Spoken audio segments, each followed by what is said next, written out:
ওয়ালাইকুম আসসালাম। ভালো আছো ছাত্ররা? তুমি সকালে কবিতাটা বলছি।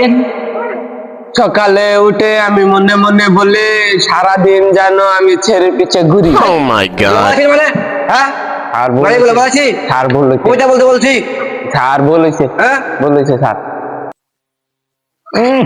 স্যার ও আসলে লোটা আমার চোখ টিভি মাসে।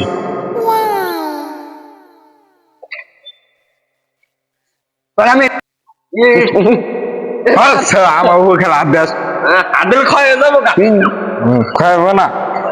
তারপর অনেক অসুরয় খেলেও সরায়া এরা বর্ষই একটু খসাইছি দীর্ঘই তো দীর্ঘই ওয়াশয় একটা গল্প শুনাই। হ্যাঁ। পড়াশোনা করে যে গাড়ি ঘোড়া চলেছে স্যার আনে না প্রতি নাই রাখুন ওই হিরে মাছ মনে খাইছে তো ওলা সাথে দরকার নাই ছুটি জায়গা গেলাম গা পড়াশোনা কম না সেরে আজ সেরে আয় আমার খারাপ